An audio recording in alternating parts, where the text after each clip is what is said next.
name is Rebecca Johnson. I am a co-host of a podcast called Supergirl Radio. We talk about the CW's Supergirl TV series every week. But we also talk about comics and animated films and TV shows, that kind of thing. But I'm also a big Zack Snyder fan. I'm a fan of not only his DC work, but his films in general. So I'm not a big zombie person. I don't know. Are you a big zombie person? Do you like zombie films? They're very fun. I'm more well, definitely for sure, I'm a huge fan of the George A. Romero's original zombie films, like his original Night of the Dead and all of that, like that. And of course, I'm also a little bit of the Walking Dead of Yes. that one.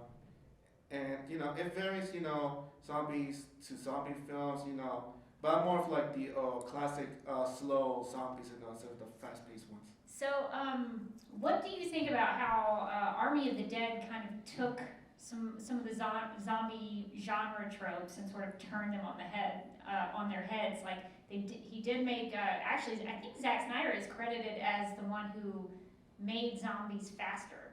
Yeah. Dawn of the Dead. Yeah. And he actually made them faster and smarter and more organized in Army of the Dead. He did Dawn of the Dead. I remember that was just like his first big feature film.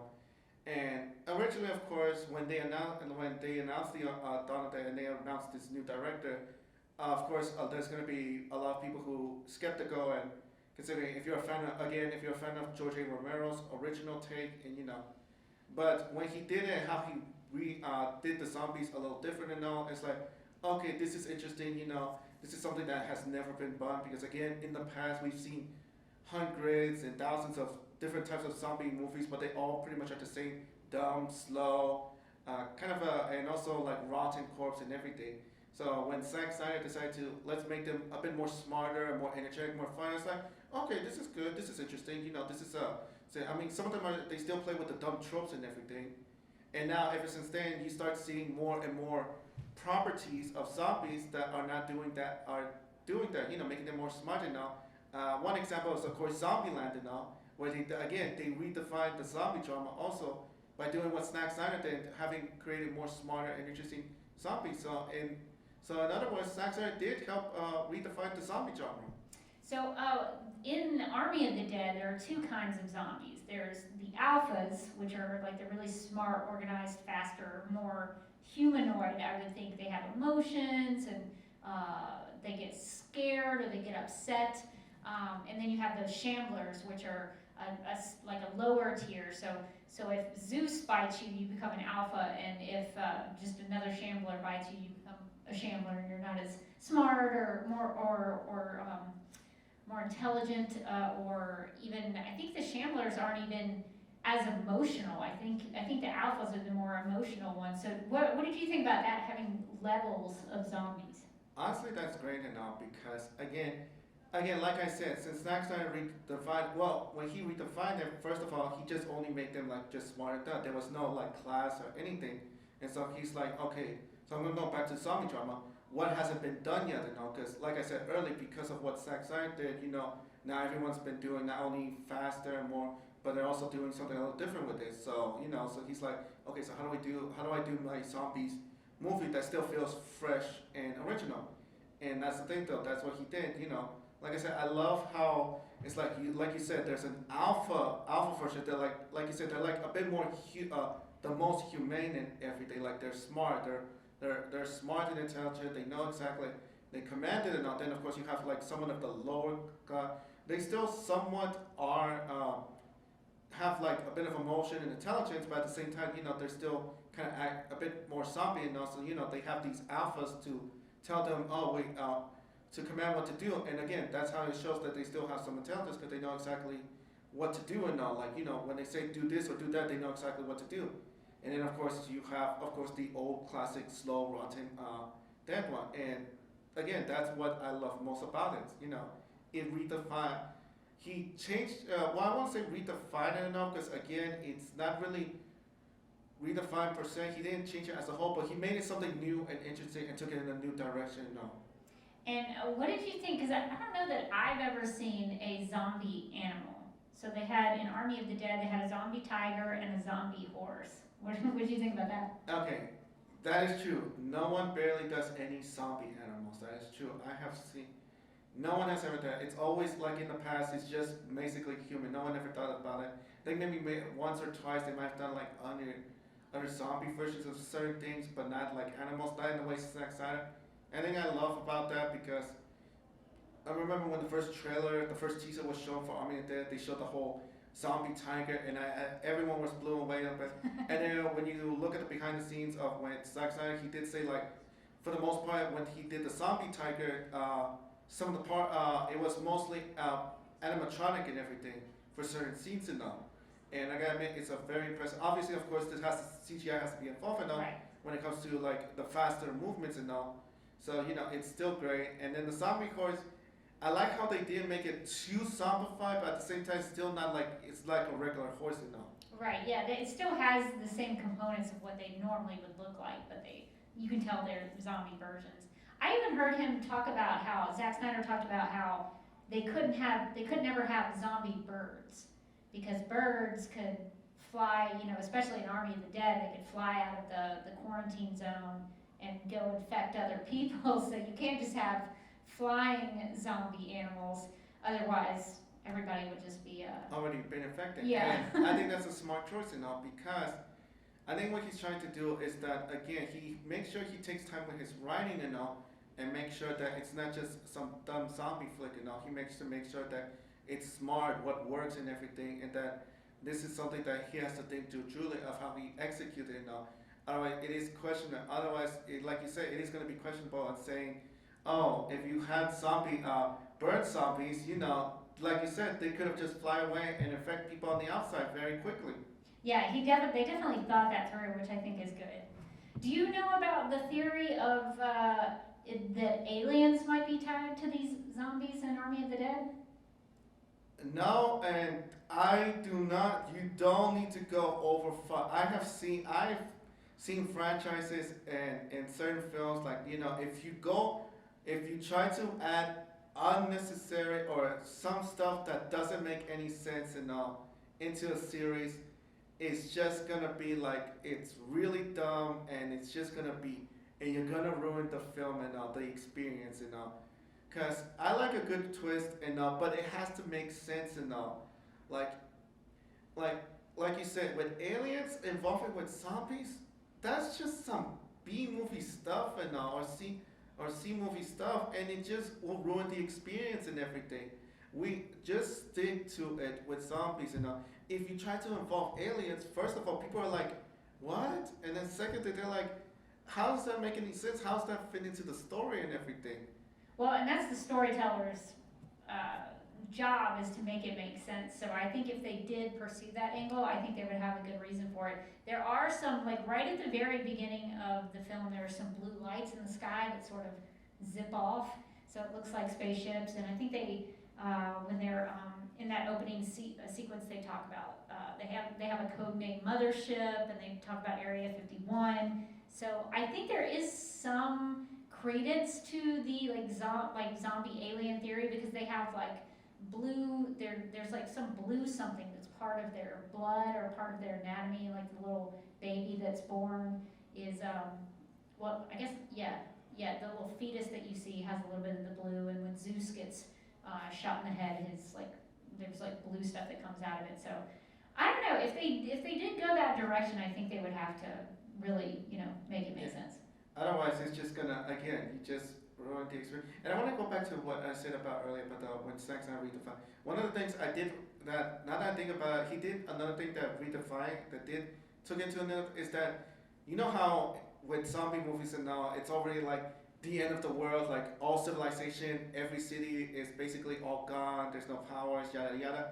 I like how for his film, it's all just takes place in Las Vegas, Yeah. and that's it. And I like the idea, instead of like, oh, we're gonna go ahead and just, it's already gonna be spread out. It's gonna be, and you're gonna see it in multiple locations and all that. And I think what I like about it is like because it's more of a small, contained area and all, it's perfect and all because it allows the characters to, and you get the audience to explore just one location, and you don't have to worry about what's going on in this part of the world or that part of the world and all. Yeah, I think it's a good idea to kind of keep it central. And I think if there was a zombie apocalypse, it probably would start in one place and then go out. Because at the end of the film, we see Vanderhoof in the plane, and he's, I think they're in the air, I want to say, Yeah. going to Mexico City, and he discovers that he's been. I don't think we ever see him get bitten, but he does get scratched. Yeah, so anyone knows zombie 101 is that if you get scratched your back, you're basically going to turn into a zombie. Yeah, so I think there's a potential sequel that could explore with Vanderhoof going to Mexico City as the new, I guess, as the new Zeus, as the new Alpha. So that could be a way you could explore another aspect of that. And I don't know if that would turn into more of a global worldwide thing. Yeah. But, I guess they could explore it if they wanted to. But like you said, it all depends, how they executed the story. But right now, we just don't know if he's doing a sequel, because right now, the only thing they confirmed they're expanding upon is like 2 different prequels. Right. One of them being Army of the Thieves and all. And again, I like how, I mean, sure, some people are gonna be like, so you're gonna do a prequel zombie movie that doesn't involve zombies, and instead it's all about robberies and breaking into vaults and all that. And I know it's like, we love the character they had, the safecracker and all. I forgot his name and all. Dieter. Yeah, Dieter. But at the same time, it's like, okay, so how does that exactly really connect to the Army of the Dead and all? So, it's a questionable thing. I'm not saying I'm not going to watch it and all. I mean, the first teaser, again, it looks fun and all, but at the same time, how does it really connect to the Army of the Dead and all, considering that this was supposed to be about zombies and all? Yeah. And then, of course, you have a prequel anime film that Zack Snyder is doing, where not only the cast from the first film, or in this case the ones during the early days of the Las Vegas, but also the characters that you notice that were in the opening sequence, which by the way was an amazing opening sequence with Liberace playing that song. Yeah. But at the same time, you notice like, wait a minute, who were these characters and who was that black woman over there? And then it's like they were doing stuff during that early days of it, like before he went into the fry cook and everything. So so once you see him, it's like the anime film is going to explore those, and even have those people who were there but didn't say any dialogue be a huge part. And so it's going to be great enough, because there are a couple of questions that people would like to answer. One of them being like, if you remember very closely, like when Dave Bautista was shooting around and all, people noticed that like when he shot one of something, it's like it was electrifying and all, like robot zombies and all. And I think there is one robot, or at least one that I know of. I think there were some robot zombies. Yeah, and so people want to know like why is there robots so bad? How did they get there in the first place? Like why are they so like what's the concept, the reason behind these robot zombies and all? They just were one character, and I'm hoping that this prequel anime film actually explores that a little bit. And like I said, give some of the characters and all that felt like you didn't get to see them do much, like exploring all. And again, I'm just glad that they were able to get people back instead of like different voice actors and all, different people voicing the characters they were playing. Like you have Dave Bautista and everybody. Yeah, I've heard a speculation that the robot zombie might be put in Las Vegas by the government to kind of see what the actual zombies were doing. I think that's a possible theory, but I think they do need to answer those questions within the story. Do you know anything about the time loop theory? That is a very interesting. Like when they talked about that time loop there, and when you saw the Army of Thieves teaser, and they did that exact same way with the vault and all. I'm guessing like they said and it's alternative times, like you're going to the same crack, but it's like you're redoing the whole thing, but through like different traps and everything. So it's a very bizarre concept, and I'm guessing he might know about this more than anything, because again, when you saw the Army of Thieves teaser, and when they go to the Fallen Armor, and you can tell how very identical they look and all, I think that's how it's gonna be played out throughout that. Yeah, I want more information about that, because I was trying to wrap my brain around how they could be going to the vault where there's also skeletons of them with the same bandana and the same necklace and that kind of thing. So I'm trying to wrap my brain around how those things could exist at the same time. But it does seem interesting. I think there's something to it because they talk about death or rebirth and fighting and dying and fighting and dying. So I think that the time loop thing, they do a good job explaining that in the movie. Are there any other things that you wanted to talk about with Army of the Dead? Okay. So remember how I said that some characters didn't get. There were some moments like I think one disappointment that I think a lot of fans were hoping for is the giant saw. Like Oh yeah. we have you've been teasing this weapon, and yet we never got to fully see it kill one zombie and all. And I felt like a lot of people were disappointed with that because you only used it to just try to open a vault or that crack, and that was it. Like you don't get to see that moment, and I felt like people were a bit upset that we never get a chance to see that. I think they show it like early on in that opening sequence when they show them previously fighting zombies. I think that was the only other time I think. Yeah, so I'm hoping this anime film gets to explore that and some other, and like I said, actually at least give that, even if it's animated and all, even if it's animated, I still like to see that. Again, Army of Thieves, I do like to know, like, also like to see from a zombie perspective, like, like for example, the alpha male, like, choosing, how does he know, like, which wife to choose from? And also the idea of being reproductive and all, which is something that was also something new and original, like, you never thought that, oh, zombies can reproduce and everything to have their own children. Yeah, he played around with that idea of a zombie baby in Dawn of the Dead. But here, you actually get to see that a zombie itself, because I think the woman who had the baby in Dawn of the Dead, I think she had, I can't remember the sequence of it, but she wasn't previously a zombie when she was pregnant. But this time around, an actual zombie gets pregnant. It's a weird concept because you would think that only life could beget life, but here zombies can reproduce and create a baby, and they can also grow hair. Zeus's hair grew, which was really interesting. So I don't know how that works. So yeah, I have a lot of questions about the zombie babies, and it also looked like they were in love, they had emotions. So that felt very human. Yeah. So it wasn't like they lost their soul. Yeah, it's like they're like you said, they're like superior beings. They're like somewhat human and all. But at the same time, they're still zombies and all. So it's like it's like they have all the intelligence and everything, but they also have to zombify. And who knows, maybe there's more to Zeus than we realize and all. So hopefully, maybe in this prequel movie, they might explore a little bit about Zeus. Maybe they'll see an origins, like how was he created? Like how was he created, and who was he before he became this? Like was he actually a byproduct of an experiment? Was he, and if, like you said, if he was from something related to aliens, does that mean he was actually more an actual alien rather than a zombie itself? Like I said, since Zack Snyder is doing like two different prequels, but of course one of them is more connected to the actual Army of the Dead than the other one. I know for a fact people will have to actually know more about Zeus and where does he come from, how they became this, and so forth. Yeah, it seemed he was kind of. It seemed like the government had him in their care.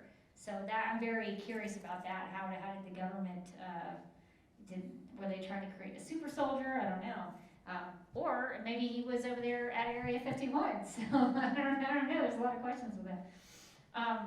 What did you think about the way it was shot? Zack Snyder played around with this thing called the dream lens.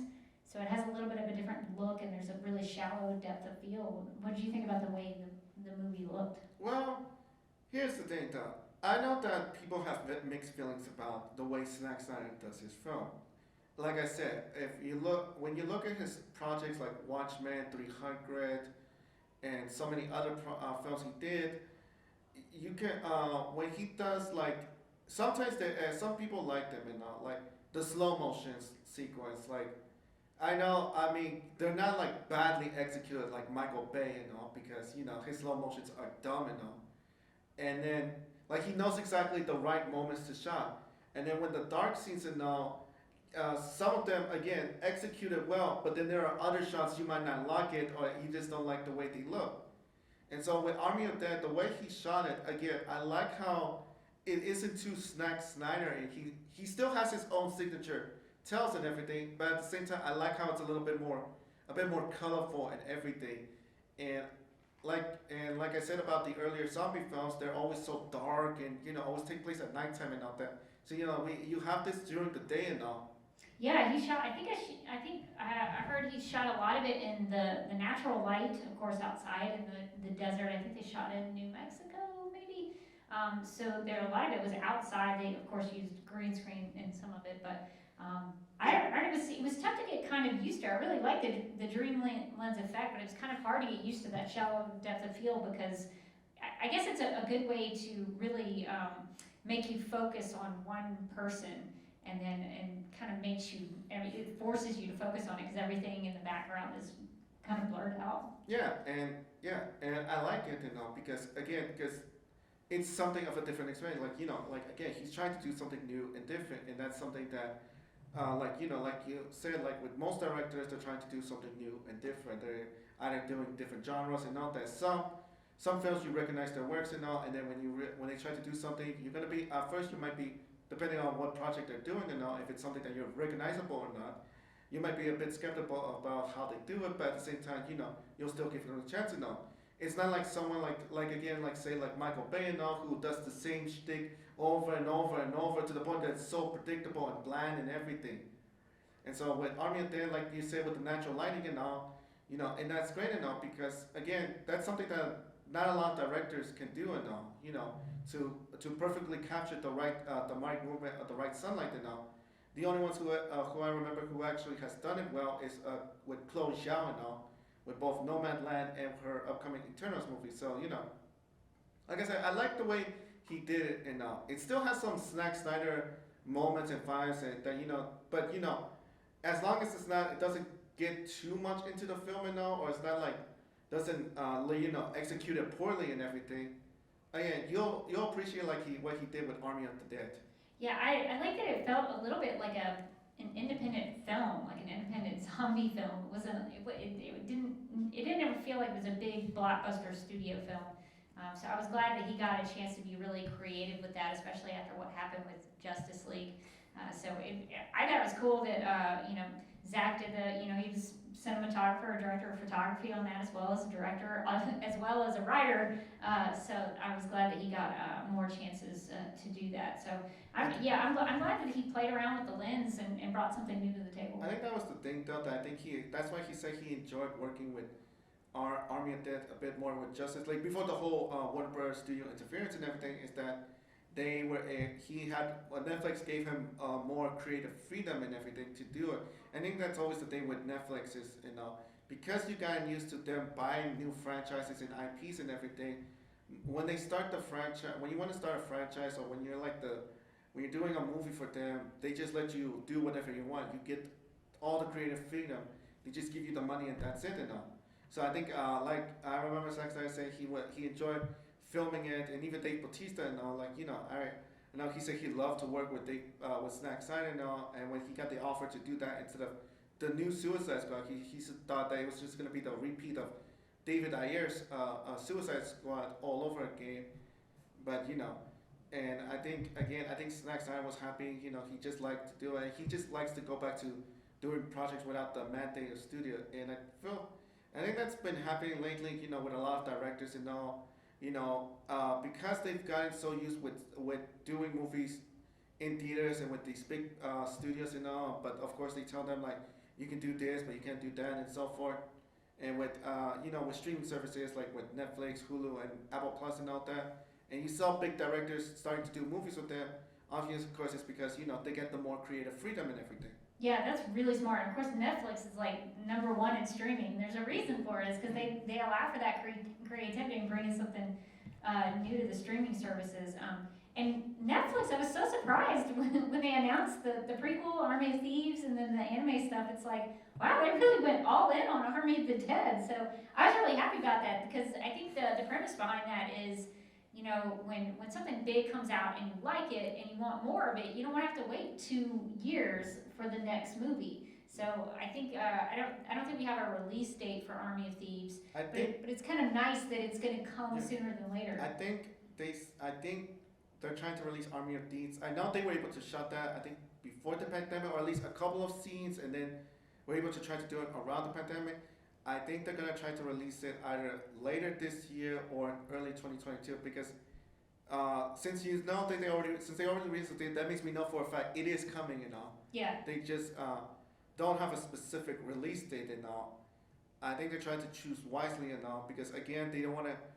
Because I mean we don't know how long the episode. Well, I don't know how many episodes they have planned I know they're not gonna do 13 because I know lately you notice how Netflix's shows they no longer do 13 episodes anymore. Yeah. They kind of got rid of that concept. It's like, oh, we'll let you do how many episodes you want but we still don't know how long the show's gonna last could it be 6 episodes, 8 episodes, 10 episodes, and how long they're gonna be or or is it gonna be a 1 season thing or they're gonna have one?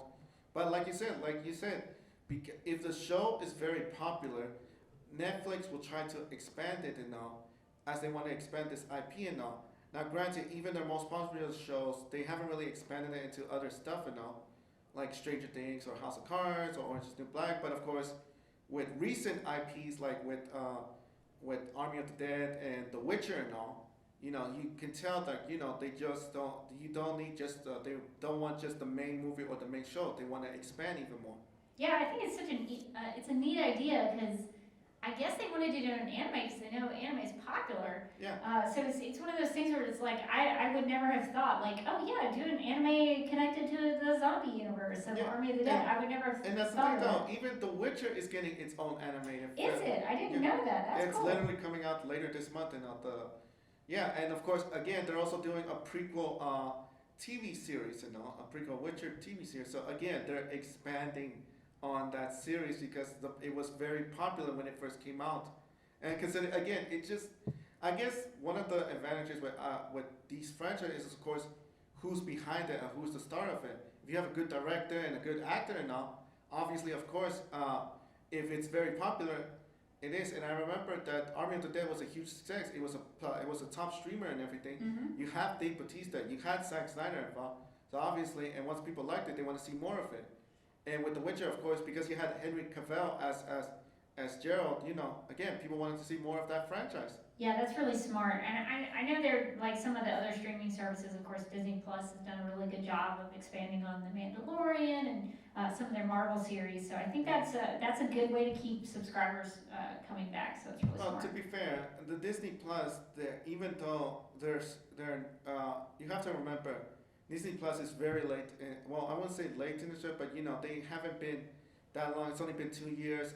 When it first started, of course, obviously The Mandalorian was the big one because this is the first ever Star Wars TV show, huge success. After that, nothing was coming out. There wasn't anything that grabbed people's attention or wanted. Because as soon as The Mandalorian ended, people just canceled this. I did the same thing too. I didn't renew my subscription until the next season. Yeah, exactly. Smart. Because again, most of these Marvel movies and Disney shows I've already seen them before. I already have the Blu-ray or DVD, the Blu-ray or 4K versions of these movies. So there was no point of me still keeping the Disney Plus. I just want to watch the original. So it wasn't until once they announced, and also when the Marvel. Now, of course, originally I was gonna get Disney Plus early when they announced that the Marvel TV shows were finally gonna premiere in August of 2020, but because of COVID and everything, obviously, and everything was pushed back to 2021. Obviously, of course, that's when I had right now I gotta wait till 2021 for these Marvel shows Yeah, I think streamers like Netflix, they realize that in order to keep you from canceling your subscription, they need to keep pumping stuff out that you're going to want to check out. Yeah, but it's not like everything they pump out is going to be a huge hit. Even if you have a huge director or some big stars involved, that doesn't mean it's going to be a huge hit and people might just like do it Even and also it's the same thing too. Again, it's like with comic books some comic books shows they were able to succeed like the Umbrella Academy but others like Jupiter Legacy I'm a huge fan of Mark Miller's and everything, but I did not like that show of Jupiter's Legacy. I think that was just it had some issues and all. So hopefully, so and again, it's how it is and all. Netflix. No matter who's involved or not, if it's popular and people like it and it's possibly received, they want obviously they'll do another season or they come back. But if it's not enough, obviously they just forget about Yeah, I'm hoping that the next stuff in the Army of the Dead universe is going to be. And I'm not even a zombie fan. I watched a couple seasons of The Walking Dead. Of course, I've seen Dawn of the Dead. I normally don't like zombies, but I will watch a Zack Snyder film, and so I'm glad to see that there's a continuation of this universe. Since we sort of talked about the comedy of Army of the Dead a little bit, what did you think about, because the background of Army of the Dead is that they had cast a comedian as the helicopter pilot, and then they had to recast because of some things that personally had come out about him, and so they recast him with Tig Notaro. What did you think about the helicopter pilot? Okay, so I remember that one, and I was gonna talk to you about that one. So when they announced that, they recast him because of all the sexist stuff and everything. Mhm. Obviously, at first it's like, oh, but you're so close to the movie release, that you're planning on. So now you have to redo. So how you gonna redo all the scene? And what people didn't know at the time is that she literally had to sit behind a green screen and everything, and find a way to. And for the most part, it was very convincing. You could tell that she was literally there with the cast members and all. But of course, considering that they filmed and finished Army of the Dead before COVID and all, it was a bit of a tricky. And how are we gonna get her into to do all these scenes without having her to physically be there and all? Considering that most of these actors and actresses are already busy with other projects and they don't have time to redo all the scenes. Considering she was in what 1/3 of the film, about half of the film screen time and all. So it was a bit of a challenge. Snyder doesn't want to bring all these actors back, and then redo all the same scene, even if because as you can tell, probably some of those scenes were probably difficult to already film in the first place, or to get at the right moment and timing, especially with natural lighting. So it was a bit difficult. So I was very impressed. Like I said, I was very impressed. They were able to find a way to have her end by just having her behind a green screen and feel like she interacts it. And if you notice that but then again, you also notice how if you pay attention to the scene, you can tell it never feels like she's actually there sometimes. Or if you notice how they had to rewrite some stuff, you could tell they rewrote some stuff. You could tell when she was alone on the airplane. Obviously, there's a reason why she was left alone behind the helicopter. Yeah, she had her own scenes trying to get the helicopter started back up. Yeah. I thought for the most part it was pretty successful. There's a couple of scenes where she comes out and you're like, oh, that's definitely green screen. But for the most part, I thought it was done pretty well. And I watched there's a Netflix series called Snyder School where he talks about Army of the Dead and how they shot it. And there was one episode where he was writing on football games when the commentators draw the lines to show you how they did the play. He was writing on this screen I had to line this shot up here and did this and I had to make sure the lighting was right. I was like, oh my gosh, that is so complicated for them to have done. I mean, you had to really think about the math of it and the distance and how you move the camera in and out. Yeah. And that was really complicated, and I think for the most part they really pulled it off. Yeah, because otherwise, if you're gonna see, it's gonna be weird to somehow she passes through, and I don't mean walk around there, literally the actors pass through her, and then they're like, what the heck, and it's gonna be weird and all. So you have to make sure that it does still feel like she's in the scene and all, she's there with her cast members. But also, but the fact that she's not there and all, and she never shot any of those scenes with those. Hi guys. 6 o'clock already hit.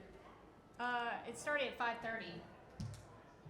You're right, just kidding. Ignore me. Okay, cool. Okay. Thanks. Yeah, I was like, I think you're I mean, I read my thing wrong. I'm so sorry. It's an Excel spreadsheet. It's a little difficult to read. Not great. I was like, your panel doesn't end until 6:30.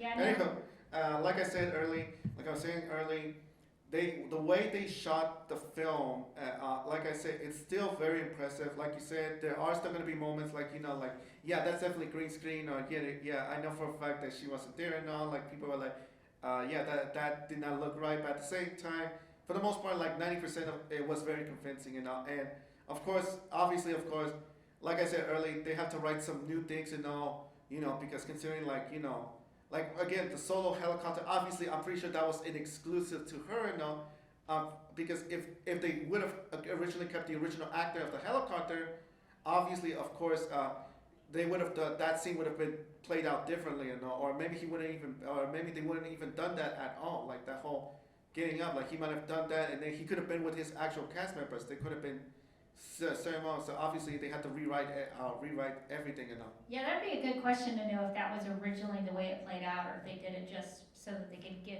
Tig a scene of her own. There are a couple of scenes where it's really, really convincing that she's actually there. There's a scene where Tig's character, I think it's Peter, is the helicopter pilot, and she's talking to Scott, Dave Bautista's character, and she's like, I'm one of the most important people here, right? Like, we need to protect me. Like, she's kind of convincing him that she's one of, like, the most important people in the mission. And that scene looks like she's talking to Dave Bautista. It is really well done. You would never have thought, if you didn't know, I don't think you would even question if she was there or not. That was the thing, though, because considering the fact that if there's one thing you notice is that she never touches any of the actors. So she never, true. and because you notice that, like, every scene she's into is like she's talking to a green screener, like her intro now. Obviously, you can tell like why are they filming her like that. Like she's behind some wooden metal bar now. She's like she doesn't even get close to them or anything, because that's the thing though. Because it's all green screen and everything, obvious of course, they have to find a way to convince like she's there and all, and talking about at the same time like not get too close or too physical with them. There's one moment where they're all, I think it's right before they go into Las Vegas, the zombie quarantine zone or whatever, and they're all like, guns loaded, ready just in case something happens when the door goes up, and Dieter doesn't have his gun up, and she kind of nudges at him like, put your gun up. And so that's one of those moments where it looks like she is interacting with him, and so I think they did a good job. But yeah, that scene you're talking about when we're first introduced to her, you can tell that they were just trying to find a way to cut around what had already been shot, which I think worked. Yeah, and like I said, it did work. But obviously, if they kept the original actor who was going to do the helicopter pilot, obviously most of those things would have definitely been played out a little different than now. Like he would definitely would have had a chance to touch the actors and actually, touch them and everything. Or at least be in like a 3-shot or a group shot or something like that, yeah. Yeah, but again, of course, because of that, with the controversy and the fact that they gotta redo all this, but that was at the time when, they couldn't be able to get everyone back, and with COVID protocols and all of that and all. So, like I said, they worked it very well. It was convincing, but at the same time, there are going to be certain moments, that it just didn't look like, or I wish they would have had more time to make it more convincing, or find an alternative way for that. Now, we've talked about how the Army of the Dead was actually shot pre-COVID, before the pandemic was even a thing.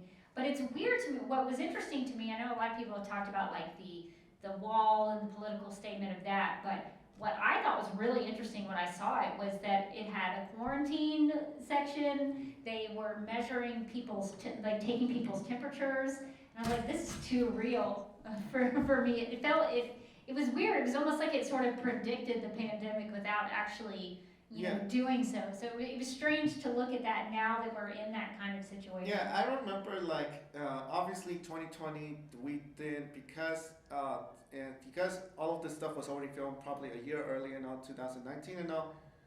Obviously, we didn't have anything like plague related or anything and all, because this is a time when everything was full lockdown, shut down, and everything. No one could go anywhere and all. So it was like you said, I didn't really care about the political stuff. No, honestly, Zack Snyder didn't really go in depth in anything, and I think that's a good thing and all, because honestly, I don't need any political stuff and all. He's just not that kind of person and all.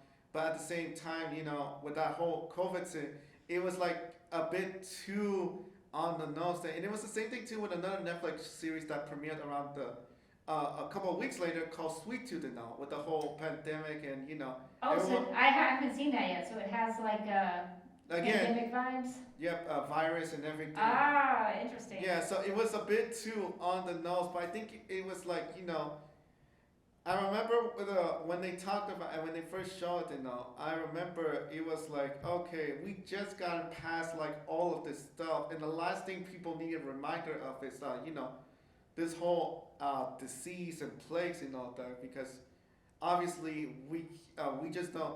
I mean, we can got used to political stuff and real world situations, but at the same time, there is a such thing as too soon and all that. Like even like the Falcon and Winter Soldier. I remember when they were trying just before they were finished filming. They were about to film a location, and it had to involve. But of course, they were shut down and all because other countries were involved with the disease before us and all. I remember like they were gonna do a scene with this whole plague thing and all, and then decided to rewrite that script and all because again they know for a fact that no, this is too soon to talk about disease and plagues and end of the world because it's way too soon. Maybe in a couple of years later, sure, but at the same time, we've a lot of people have gone through struggles and that, so we just don't need that at the moment. Yeah, what I like about Zack Snyder films is there's a little bit of political commentary in there, but it's not overt. It's something that if you see it, you can have a discussion about it and talk about it, but it's not gonna be in your face like some other TV shows and movies do. And I think that's the best way to do it because you can have that conversation if you wanted to, but it's also if you just wanted to see a zombie heist movie, you could just watch it for the zombie heist movie, or you could watch it for political commentary if you wanted to, but it's not necessarily forced upon you as a viewer. Yeah, it's not like that. Like you said, there's a subtle way to do certain commentaries and all of that, and then there's a hard, and then there's a like you said, in your face stuff. And I never like in your face stuff because it's just too distracting and everything. Like you said, subtle. I think for me, one best subtle is like with Logan with the whole immigrant mutant children and crossing the border and all. But they never like go all the way or too deep in it, and that's fine and all. Because again, they talk about it. It's like a metaphor and all, or in this case, a physical thing and everything. But they never go all too deep or in your face and all, and that's what I like. And again, with the whole immigration and all, they go a little bit, but they just never go all deep in it there. Yeah, and the stuff with the wall in Army of the Dead, it actually makes sense for them to do what they did. I mean, they had this small section of Las Vegas where they knew these zombies, these alphas, and these shamblers were, and they had to contain it. Well, how else are you going to do that except for build a wall of like a barricade? So I think you can have it both ways. You can do the political commentary about that if you wanted to, but then you can also make it make sense for the story. So I had no problem with any of that. I've seen TV shows and movies that are, they do the political commentary and they underline it and they bold it and they throw it in your face and it's like, okay, I get what you're doing. You're not being real subtle about it, and it's not as enjoyable to watch when somebody just says, here is my agenda, consume it. That's not as fun for me. So I like it when it's a little more subtle and more open to interpretation. Did you have anything anything to ask, or do you have any thoughts about Army of the Dead? Oh, I was gonna say something about political commentary. What did you think of the Canto Bight scene in the new Star Wars? The planet with the big casino. Oh yeah. That was unnecessary and barely relative. Like literally, they only talk about it one time, and then they just forget about it. Like here's the social class and everything, and then they just move on from that. Like they never went back to that. It never got referenced or referred to. Not even any of the other Star Wars projects has done that kind of commentary or anything. They just move on from that and all. And again, it just was a little bit too on the nose, anything. And I'm like, okay, but this is Star Wars, and for those movies, of course, we just wanted to see some fun adventures. We don't need those things. I feel like that kind of stuff could have been used maybe for the animated or or the live action stuff, that would have made sense because you could, especially for something like the Clone Wars, because it's an anthology series, you could have done one story that does dealt with that. But the movie, it just distracted from the main storyline and everything because people don't care about that. They didn't care. They didn't come to watch some about social class and everything. They just wanted to see Ray train with the Force and everything. Not even the and I know that one of the biggest complaints about the new Star Wars is that there was a lot of stuff that was too on the nose with the original, like with certain scenes and characters and all that. But even the original trilogy didn't do anything like that and all. They didn't do nothing about social commentary or anything like that. Yeah, that's really interesting because I mean, Star Wars is inherently kind of political. I mean, it's about wars and you have different factions fighting against each other. You have this imperial force that's that's subjugating everyone else, and they're having to rebel against it. So there is a level of a political commentary about those kinds of things, about tyrannical governments and things like that. Yeah. But I would agree that you have to make it make sense within the context of the story. If you're gonna do that, it needs to play out in the storyline. It did bother me that like they went to this place and they introduced these new animals and things, and then it just kind of went away. And I actually also agree with you about something like the Clone Wars. The Clone Wars had a lot of discussions about governmental structures and of course the clones and armies and things like that. And I think you could have worked some of that in there, but I mean the Last Jedi has I know there are lots of people who love The Last Jedi. I think there are some problems with that film, and I think the overall problem is that they didn't really have a plan going into it to tell that entire story. And so the storytelling, I think, was a lot to be desired. No, I agree with you because the prequels were in the early days. Of course, when you had like the Republic and the Separatists, it's basically like our form of the Democrats and the Republicans. Yeah, they have a Senate. Yeah, they have a Senate and everything. So you have all of this political since they were all about since the original was mostly about fighting for rebellion and all that for freedom and everything. This one was all about dealing with rights and all of that and control and all that. So again, that's something that would have fit well into that. Again, and I agree with you. And that was my issue with Disney Star Wars, their new trilogy, because they didn't plan out how they wanted, and because originally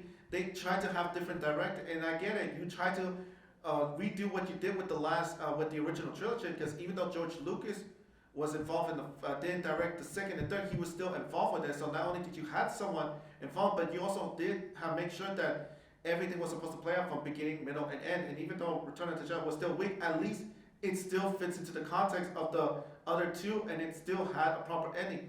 This new one, obviously, they tried to have different directors with their own vision and all, and again, because they kept changing it, and of course, when they got to the third film, obviously, they lost the director, the original director. They decided to get J.J. Abrams back and all, and it just was an ugly mess and all, because they did so much in the last one, and then redo it. They okay, now we gotta retcon a lot of stuff because people didn't like the last one and all, and so now we gotta do this, and it was just a bumble of a mess. I wish. And that's the thing, though. That's why I had issues with the new Star Wars movie. They didn't know how to plan them or how to write them. The new trilogy didn't. The first one, Force Awakens, was just a shot for shot, almost like a shot for shot remake of a new comic. Like you can literally tell, there were storylines and all. Like haven't I seen this before and all that? Like literally. Second one, again, it had some good ideas and all, but at the same time, like I said, that political thing and all, it just didn't fit well into that story arc, and it just went away and got by. And then by third one, of course, there was a lot of stuff that did not make sense, that was unnecessary, it didn't go anywhere. And of course, the Solo, obviously, I felt like that was way too little too late to do that and not to do it. I think the only one I ever actually liked was Rogue One, and I think that's because it was mostly self-contained and all, and it didn't really connect too much to the bigger story, except that it was a prequel to the original, but that was about it and all. But at the same time, it was its own thing, and the fact that they made it like a war, like a World War film, like an actual war in Star Wars and all. It just, and I felt like that was a better Star Wars film than anything we've gotten over the Disney films. Yeah, like I don't think to that example in The Last Jedi, I don't think it's not. I don't think it's inherently bad to have that kind of thing because you could tell a story in the Star Wars universe with that situation, and it could be really interesting. And I think you have to make it organic. You have to make it make sense. And what I liked about Army of the Dead and how they handled the political commentary is that it did make sense within the context of the story to have that big quarantine zone and then to have people outside of it, and you have to make sure that the people who are going in and out, are not zombified as of yet. And then of course the government would have to be apprised of what's going on. Like there's the whole sequence where they're like, there's a nuclear bomb the president's going to drop on Vegas and wipe them all out. And those are things that would really happen. It's a continuation of the actual story that they set up there. Of course, there is a weird thing about them moving up the nuclear bomb and changing the time of that. So I hope that gets explained in further Army of the Dead stuff. But I personally, I'm okay with political commentary in TV shows and movies as long as it's part of the story. Even if I don't disagree with the actual political perspective that it puts forth, as long as it's done well, I'm usually okay with it. The problem with like The Last Jedi is I don't think it was done very well. Yeah, I don't know. I think again, because the thing is that Rian Johnson was the writer in that film, and which again I felt like they should have had someone be the writer to already planned out and all, instead of like trying to release all these movies and then just went in and go. But because that's the issue though. And despite how you feel about the prequels, at least George Lucas knew exactly how he wanted. I mean, was the writing strong in those films? No, but at least he knew exactly how he wanted to begin, where he wanted to go, and how he wanted to end and all. It still makes sense. This, on the other hand, just didn't. And again, with The Last Jedi and all, like you said and all, the whole political that's something that is nice. It would have been and maybe it could have executed, but it just didn't fit into the overhaul story, because there were some things that you would have, they could have done differently, or they could have they didn't need to add it. And on top of that, I just never liked the looks of the casino, because it just didn't really it just felt like every other space casino movie. Like I just wasn't a big fan of the design, but regardless the whole animal cruelty and all, they just talked about it and show it, but then that's it and all. Because again, they're busy with bigger problems and all. Too much going on. Yeah, so, and that's the thing though, that's why I liked it if they did it as in the Clone Wars or in in an episode of a live action, because at least if that's the main focus, that's what you should go for. Otherwise, if you're having like subplots on top of subplots and all, and it's just real distracting because with Last Jedi you had like 3 different subplots. You had obviously, of course, you have them getting away from the cruisers. Then, of course, you have Rey training with Luke, and then you got Finn and Rose going over to get the code breaker and all, to get into to break into the ship and all. Yeah, I'm hoping with the Army of the Dead franchise, since it is going to expand from the original movie to then the prequel and then to the anime, I'm hoping that they do have it, because to your point, the problem with those Star Wars movies is unlike the prequels, which I know a lot of people don't like the prequels, and I know they have some issues, but there was a through line in those 3 films, and I think that hopefully the Army universe will have a through line, and we'll be able to connect one iteration of it to another, and I'm really hoping that it does sort of all connect and make sense. So yeah, that's a really interesting thing to talk about, like what works and what doesn't work with political commentary and that kind of stuff. So, do you know when the stuff with the quarantine was filmed for Army of the Dead? It was a long time before. Before COVID. Yeah. No, they shot that film like literally around 2019, because I remember after Justice League, when he left because of his thoughts, he didn't do any other. That was his next project. He said and he filmed that film already. But of course, during COVID and all, obviously when everything was shut down and all. Obviously, of course, post-production probably didn't start or he didn't get a chance to finish it because of because again, obviously, people had limited amount and no one was doing work at the time and all. So yeah, so like when he did Army of the Dead, this was way before Cuphead, so it was again, like she said earlier, it just happened to be a coincidence, that's all. And it was the same thing with Sweet Tooth and all, with the whole virus thing and everything. It was just a coincidence. Yeah, it's just a really weird thing to think about that they went in to do that, and now we're living in it. So I'm like, well, I hope zombies are not the next step in our real life experience. Of course, now we all know what to do if we encounter zombies. Kill shot to the head. That's what if we have to prepare ourselves for that, we'll know what to do. Of course, Army of the Dead made the Alpha so smart. Zeus knew to protect his head with the cowl, which I thought was really cool that he wore a cape and a cowl because Richard Citrone, who played Zeus, actually was Ben Affleck's stunt double for Batman. So that was really funny that he wore a cape and a cowl. Yeah, although the cow I can understand, that is genius, but at the same time the cow really, I never understood the cow thing. Like I felt like that was like a little too much for him. Yeah, the zombies were. I mean the cape, my bad, the cape. Yeah, the cape thing was just Zeus just wanted to wear something that day, I guess. So I guess he does have a fashion style in his mind. So he's very smart, and so I guess he has a fashion sense. Well, I guess it's close to 6:30. Do you have any other thoughts or questions you want to share before we wrap up?